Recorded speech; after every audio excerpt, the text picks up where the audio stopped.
中韩在芯片和萨德导弹上达成共识，重击美国，日本则被架在火上烤。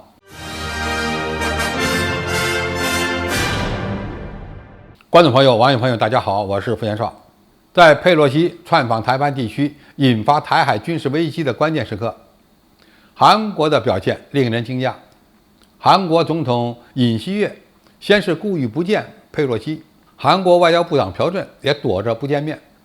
随后呢又高调访问了中国。王毅和朴正随后在青岛举行了会谈。在中韩外长会谈结束后，双方共同发表声明，韩方愿以两国建交30周年为契机，在韩中战略伙伴合作关系的基础上，相互尊重、平等互利，开展开放包容合作，使两国关系更加成熟健康。青岛会谈表明，中韩双方都清楚自己对东北亚和平稳定的责任，清醒地评估了紧张和对抗加剧的后果。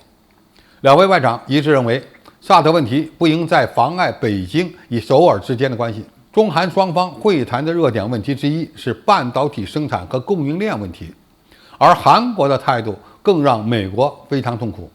韩国公开强调，该芯片联盟不能针对中国，也不能违背一个中国的原则，不能对向中国的出口设限。自此，美国打着芯片联盟的幌子围堵中国的战略有可能泡汤。朴正在两国外长会谈期间向中方通报了韩国政府将参加联盟预备磋商会议的计划，请求中方理解。这说明韩国也是基于本国的立场考量，毕竟中国是全球最大的芯片进口国。很多人可能没有注意到韩国对华态度的变化，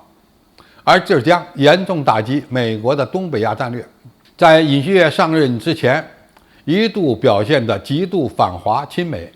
比如要把美国的核潜艇和战略轰炸机请到韩国，要增加部署萨德导弹的数量，要加快改善与日本关系等等。但是谁也没想到，韩国会在这么短的时间内就调整了其外交战略，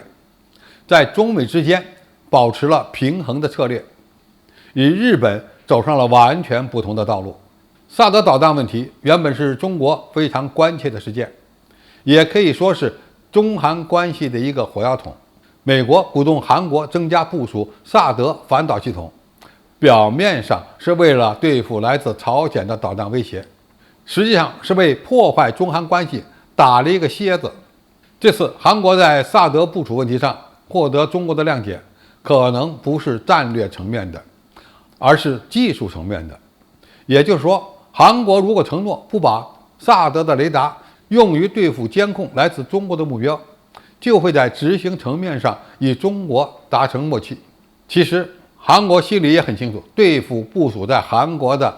萨德反导武器系统，中国军队有的是办法。而佩洛西在亚洲之行最重要的目标就是推动美国的芯片联盟，韩国是其最重要的一环。韩国在芯片联盟问题上帮中国说话，等于就摧毁了美国对华遏制战略的关键一环。韩国这么搞也很好理解，一是韩国芯片离不开中国市场，二是担心中国进一步加大国内芯片产业的发展，从而在未来几年内冲击韩国的国本。如果韩国在外交上更加独立自主，自然会赢得中国的尊重。那么日本呢？日本正在东北亚变得越来越孤独，因为日本成为了唯一的一个与周边国家关系都不好，而且在外交上对美国严重依附的国家。美国是玩离岸制衡的高手，韩国不听话以后，日本就成为了美国对抗中国崛起的最重要的棋子。日本自身也因为中国的崛起而陷入严重的焦虑，在未来会不断的挑衅中国，